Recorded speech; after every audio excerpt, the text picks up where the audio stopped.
amis internautes, n'oubliez pas de liker, de vous abonner et de cliquer sur la note de notification pour ne rien rater.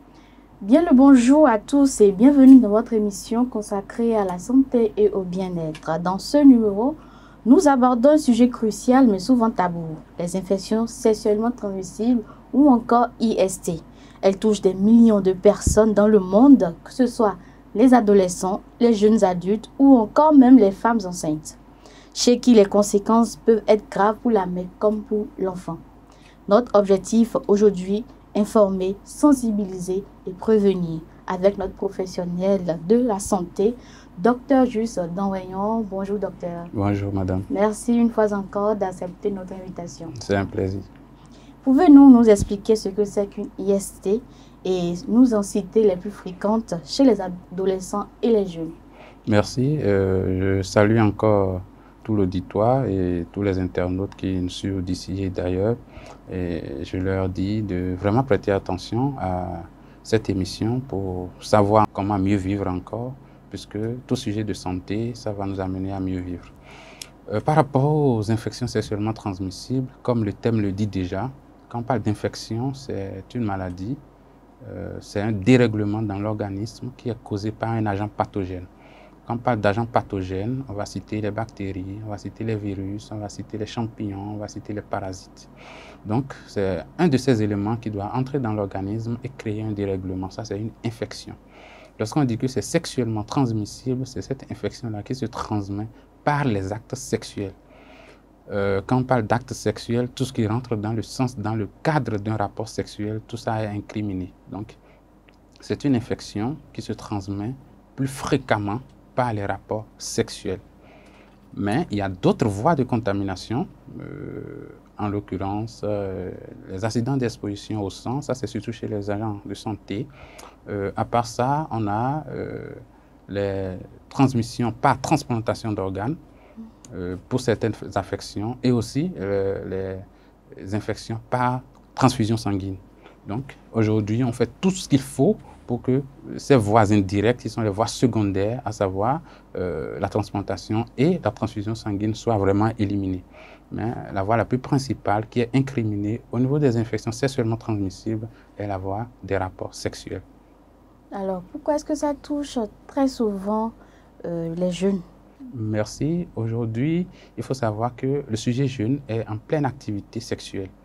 Et il y a le fait que vous allez voir ou bien vous allez tomber sur un jeune garçon ou un jeune de 20 ans, de 22 ans qui a 3 partenaires. Que ce soit l'homme comme que ce soit la femme. Et ce n'est pas comme si lorsqu'il va vers ses partenaires, il est protégé et il va vers le premier partenaire, même dans une même journée. Vous allez voir un jeune aller vers 2 partenaires dans la même journée sans se protéger. Et là, il devient un élément transmetteur de cette infection-là. Donc, il va choper une infection chez le premier ou la première partenaire et dans la soirée, il va transmettre cette infection à la deuxième partenaire. Donc, ça fait que cette couche juvénile est incriminée à cause de son activité sexuelle qui est grandissante et qui tient dans le temps. Donc, dans le sens de ces infections sexuellement transmissibles, celles qu'on rencontre le plus fréquemment, on va les catégoriser en 2 ou 3 groupes. Il y a les infections sexuellement transmissibles avec ulcération. Quand je dis ulcération, c'est avec des signes de blessures ou bien apparition de certains symptômes au niveau génital de celui qui est infecté.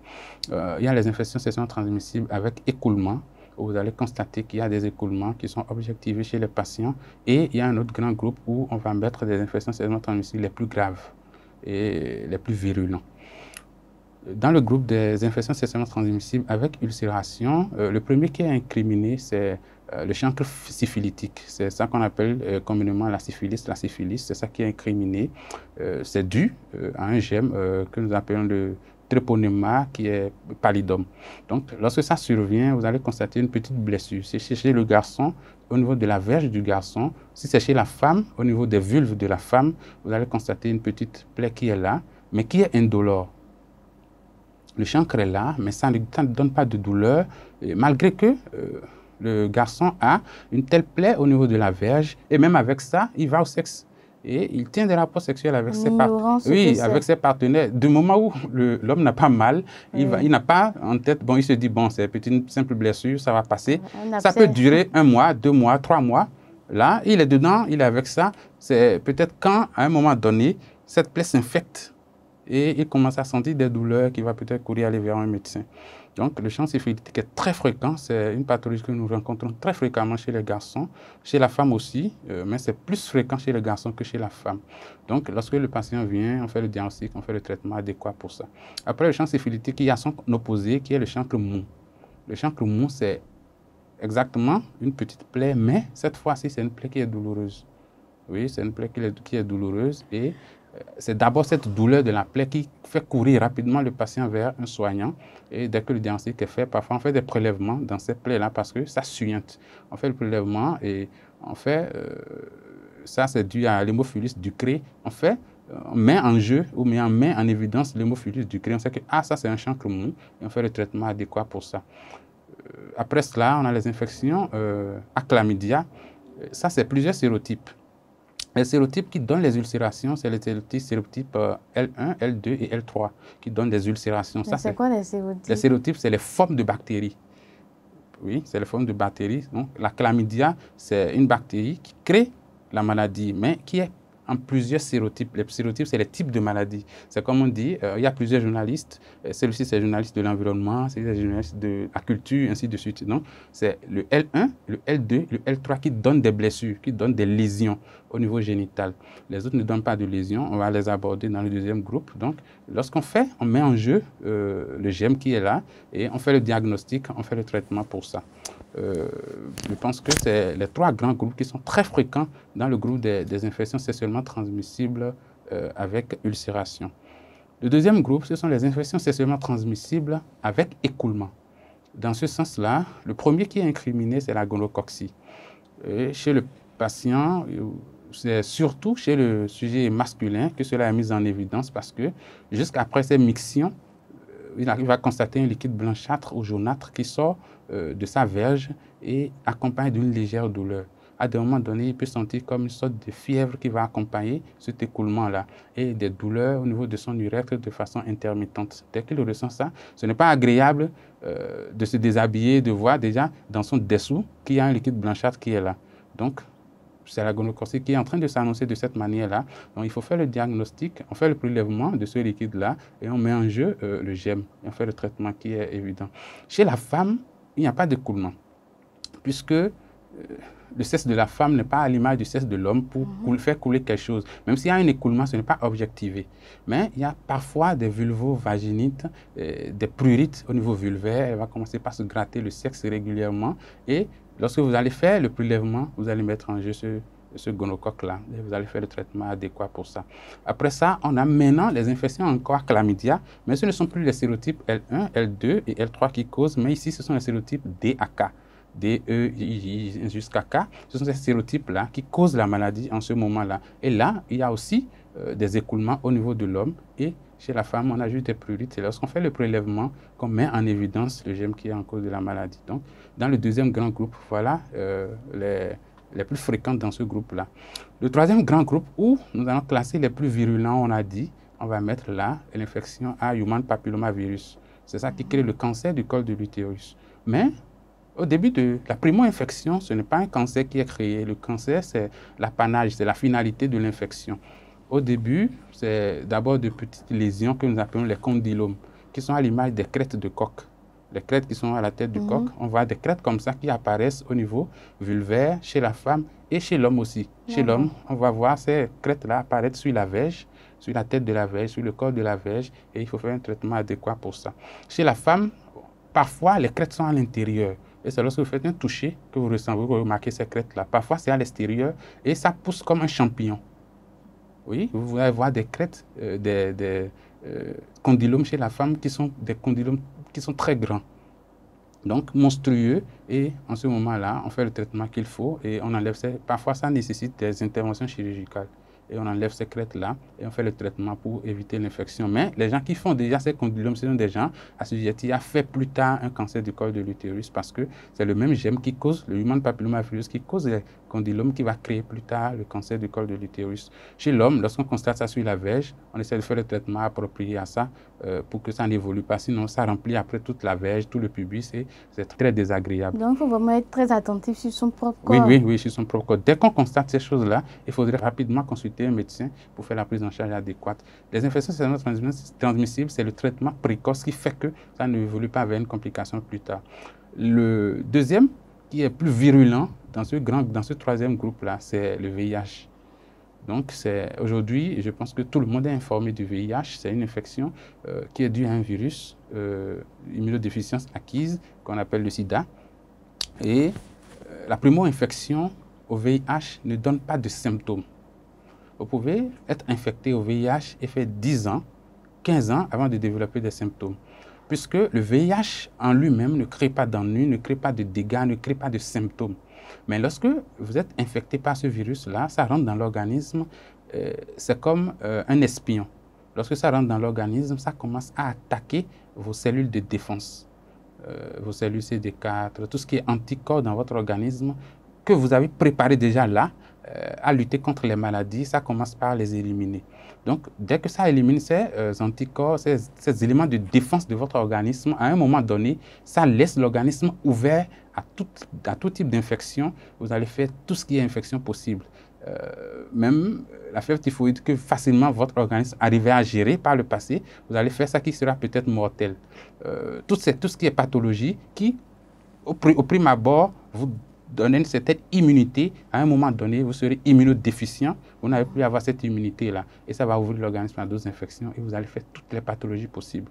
Au niveau du VIH, on a deux types de virus. Il y a le VIH1 et il y a le VIH2. Mais en Afrique, c'est le VIH2 qui est plus fréquent, puisque les deux sont différents au niveau de leur génome et de leur manière d'agir dans l'organisme.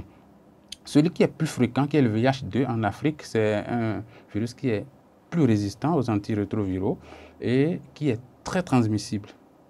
Mais le VIH1 est plus virulent que le VIH2. Ça se fait remarquer très vite. Très vite que le VIH2. Maintenant, au niveau du VIH2, on a essayé d'adapter les traitements qu'il faut et là, je pense qu'on a su trouver les gamme de traitements qu'il faut et qu'on met, mais on ne traite pas définitivement le VIH. C'est pourquoi il y a des personnes qui vivent très longtemps avec le VIH voilà. Et qui sont en pleine forme. Oui, qui sont en pleine forme. Maintenant, avant de savoir qu'on est infecté, pour la plupart du temps, c'est au stade où l'organisme est déjà très ouvert aux infections qu'on arrive à le faire. Sinon, ce qu'on recommande, c'est que ces bilans soient faits de façon annuelle ou de façon régulière pour que dès qu'on constate que la personne est infectée au VIH, que les mesures soient prises pour pouvoir l'éviter. Donc tout de suite, vous avez parlé des jeunes, des femmes, et maintenant nous parlons des adolescents. OK. Au niveau des adolescents, ce ne sont pas toutes les infections sexuellement transmissibles qu'on remarque chez eux. Ce qu'il faut dire au niveau de ces adolescents-là, il y en a parmi ces adolescents qui, très tôt, au bas âge déjà, là, s'adonnent déjà aux activités sexuelles non protégées. Et ignorant qu'ils sont, et facilement, ils peuvent choper un virus ou bien ils peuvent choper quelque chose. Ce qui est recommandé chez ces adolescents-là, c'est le suivi et c'est de retarder l'acte sexuel chez ces adolescents-là. Puisque, à un moment donné, il faudrait que l'arbre, ou je vais dire le système génital, soit mature avant d'aller rencontrer un certain type de virus, un certain type de bactéries, pour que ces infections ne soient pas trop virulentes chez ces jeunes-là. Donc, quoi qu'on dise, quand on dit infection sexuellement transmissible, il faut forcément aller à l'acte avant d'avoir cette infection-là. D'accord, docteur, à quel âge est-ce qu'on peut commencer à parler de sexualité et de prévention des IST avec les adolescents et les jeunes? Aujourd'hui, les choses ont changé, sinon qu'il y a 10 ans, il y a 5 ans, ou il y a même 20 ans, c'est un sujet vraiment tabou, dans le sens où le système patriarcal de notre pays, ou même de notre sous-région, fait que lorsqu'on parle de sexualité, on se dit que c'est réservé aux plus grands. Oui. Et ça amène à ne pas donner les bons conseils aux enfants, et lorsque les enfants ont l'âge de maturité, se lancent dans la sexualité sans le minimum, oui, sans le minimum qu'il faut.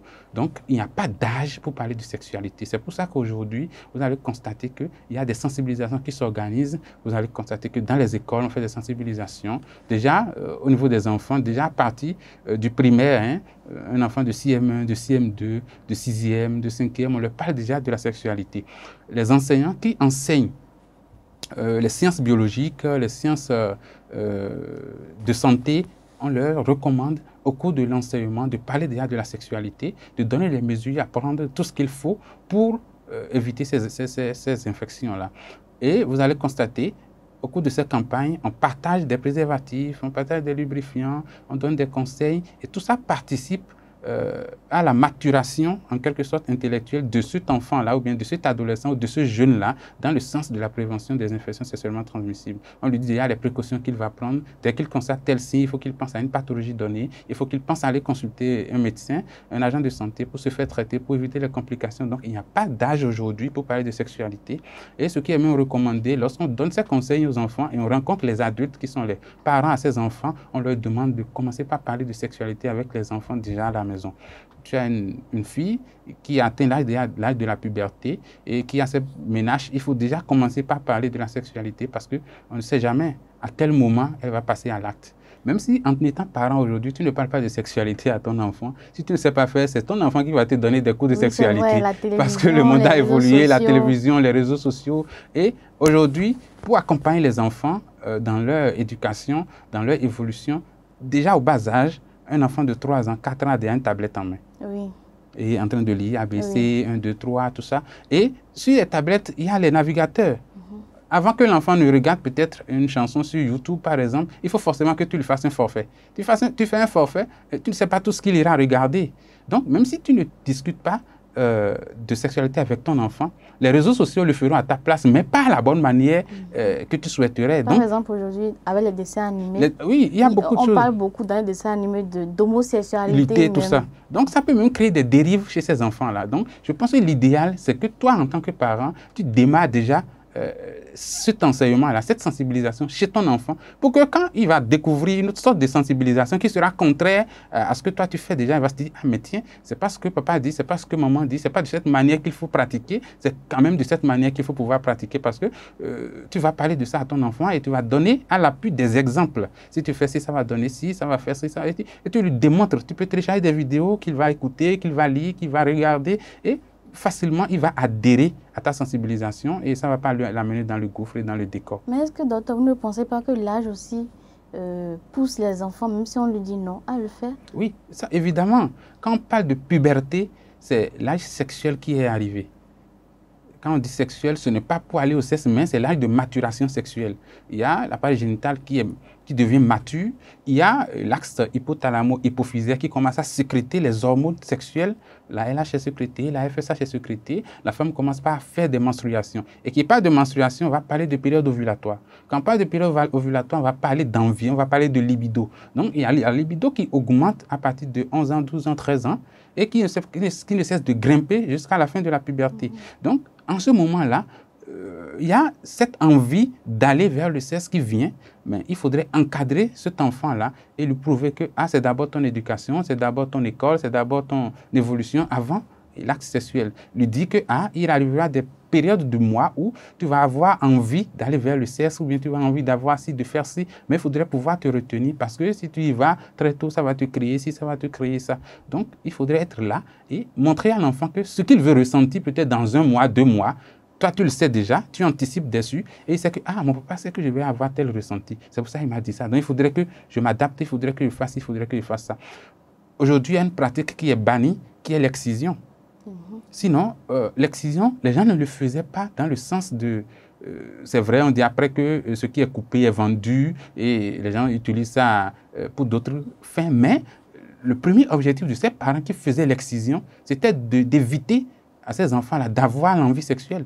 Parce que dès qu'ils font l'excision, ils empêchent ces enfants-là d'avoir une certaine envie d'aller vers le sexe. Et ça maintient ces enfants dans un cadre donné et ça leur permet d'évoluer d'une certaine manière. Mais c'est les complications, les conséquences que cette chose engendre plus tard, le manque de plaisir chez l'enfant, la frigidité chez l'enfant, tout ça qui fait qu'aujourd'hui, on dit non, la femme aussi a le droit au plaisir. Et dans ce sens-là, on interdit ces choses-là. Mais c'est quand même bien d'éduquer ces enfants, même si aujourd'hui on ne fait plus l'excision, éduquer les enfants pour qu'à cet âge-là, même si l'envie vient, qu'on puisse se contrôler et que dans sa tête-là, qu'on pense d'abord à son avenir avant de penser à l'acte sexuel. Que recommandez-vous alors aux jeunes pour se protéger efficacement contre les IST? Il y a plusieurs moyens de prévention. D'abord, en premier lieu, il y a des pathologies où c'est les rapports sexuels non protégés. D'ailleurs, en l'occurrence, pour toutes les infections sexuellement transmissibles, les rapports sexuels non protégés demeurent juste là le premier facteur de contamination et d'infection. Donc, il faudrait protéger ces rapports sexuels.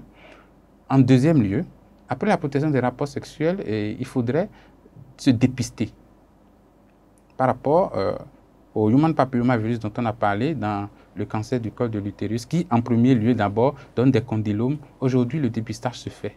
Lorsque c'est fait, il y a même des vaccinations dans ce sens-là. Et ces vaccinations, lorsque ces vaccinations sont faites, l'enfant ne fait pas plus tard cette maladie-là.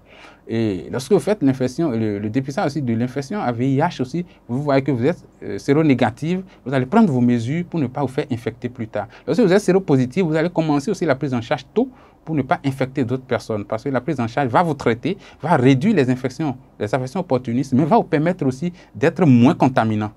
Ça va diminuer la charge virale de votre organisme et ça vous permet d'être moins contaminant. Donc, il faut se protéger, il faut se dépister. Et dès qu'on constate le moindre signe, il faudrait aller consulter, faire la prise en charge qu'il faut pour éviter les complications qui vont survenir plus tard. D'accord, merci beaucoup, docteur. Nous passons tout de suite au niveau de la femme enceinte. Oui. Dans ce cas-là, lorsqu'elle a une IST et elle est enceinte, quels sont les risques liés? Il y a beaucoup de risques. Surtout chez la femme enceinte, il y a des pathologies sur lesquelles nous insistons. Déjà, au cours de la première consultation prénatale, il y a des bilans systématiques qui sont demandés.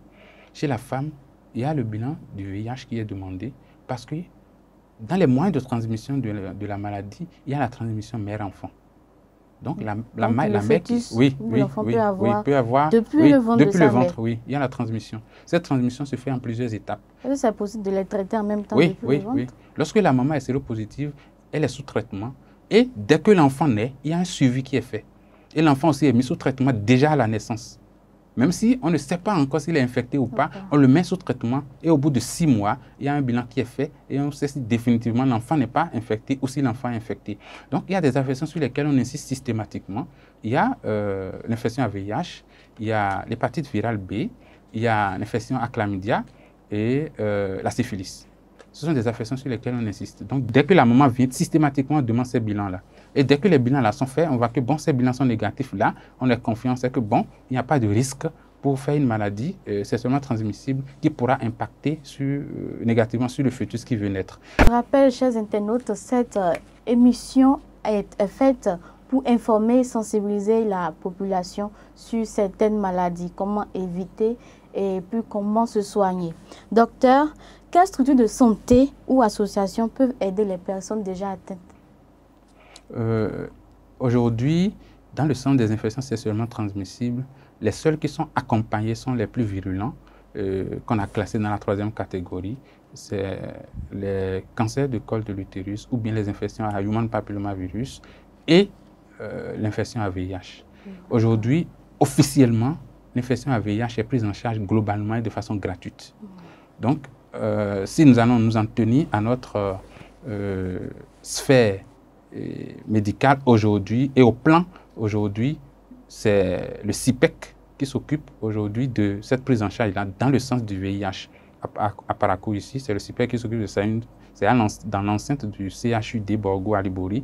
Et lorsque vous allez là, ils vont vous dépister tout ce qui est bilan que vous devez faire. On vous fait le bilan gratuitement, on vous donne le traitement gratuitement et vous êtes suivi aussi gratuitement. Et dans le même sens, ils ne s'occupent pas seulement de l'infection à VIH, il s'occupe aussi d'autres infections qui sont transmissibles aussi, en l'occurrence l'hépatite B et l'hépatite C. Donc dès que vous allez, ils vont faire aussi ce dépistage. Lorsque vous n'êtes pas infecté, ils vous font encore la vaccination dans ce sens-là. Donc il y a cet organe-là, qui s'occupe de ces cas de figure. De l'autre côté, il y a aussi l'Association béninoise de planification familiale, qu'on appelle l'ABPF, qui est aussi installée un peu partout dans les villes et qui s'occupe aussi de la santé sexuelle et reproductive de la femme, surtout. Ça, c'est surtout focalisé sur la femme. Donc, tous ceux qui sont infectés ou bien qui ont un certain souci, lorsqu'ils se rapportent de ces centres-là, ils peuvent se faire traiter. Et au-delà de ces centres, tout ce qui est centre de santé, que ce soit public, que ce soit privé, est informé sur ces maladies-là. Et dès qu'un patient vient et qu'il a une IST, ils savent déjà ce qu'il faut faire, les conseils à prodiguer, les mesures à prendre pour que tout se passe bien. Pour finir, docteur, avez-vous un message à adresser à toutes ces personnes, à toute la population béninoise? Oui, on doit forcément avoir un message à adresser, c'est d'essayer de tout faire et d'avoir une santé sexuelle saine. Quand on parle de santé sexuelle saine, c'est de respecter les mesures qu'il faut pour ne pas se faire infecter. Et quand on parle d'infection, au-delà des rapports sexuels directs, il y a toute autre méthode où il y a échange de liquide biologique. Lorsqu'il y a des baisers, parce qu'il y a des virus qui sont contenus dans la salive, il y a des virus qui sont contenus dans la sueur et autres. Donc, il faut tout faire. Les maladies les plus transmissibles, où on peut avoir facilement par salive ou par sueur, ont pour la plupart du temps des vaccins. Donc, aujourd'hui, essayez de tout faire, d'être à jour sur le plan vaccinal. Hépatite B, hépatite C, tout ça, ça a des vaccins. Et c'est des maladies qui sont, à un moment donné, très virulentes et qui peuvent créer des ennuis très terribles et qui seront, à un moment donné, irréversibles. Donc, protégez-vous chaque fois à coup de votre rapport sexuel. Essayez d'être fidèle dans vos relations, ne pas avoir plusieurs partenaires, c'est très important. Même si, à un moment donné, vous n'avez pas le choix et que vous devez avoir plusieurs, parce que vous êtes peut-être à un moment donné polygame, essayez de traiter votre famille et de vous traiter vous-même. Et ce qui est important, lorsque ces patients viennent vers nous, on traite la personne malade et on traite aussi le partenaire. Même si le partenaire n'est pas venu consulter, pour que cette personne n'aille pas infecter le partenaire et que 2 semaines après, ce soit le partenaire qui vienne consulter après. Donc tout ça est pris en charge. Donc suivez les mesures, respectez ces mesures et vous aurez une santé sexuelle très saine. Merci, docteur, pour vos éclairages précieux. Merci. Ce que nous retenons aujourd'hui, c'est que les infections sexuellement transmissibles ou IST ne sont pas une fatalité. Avec de l'information, de la prévention, un dépistage régulier et une prise en charge adaptée, il est possible de les éviter et de protéger sa santé ainsi que celle de ses proches. Chez les jeunes, comme chez les femmes enceintes, la vigilance est essentielle. La clé, c'est le dialogue, l'éducation et l'accès aux soins. N'ayez pas peur d'en parler car la santé sexuelle fait partie intégrante de notre bien-être. À vous qui nous regardez, rappelez-vous, se protéger, c'est se respecter. Merci beaucoup, docteur, une fois encore. Et bien, chers internautes, merci de nous avoir suivis. Surtout, n'oubliez pas de vous abonner, de liker et d'appuyer la cloche de notification pour ne rien rater de nos prochains rendez-vous de santé.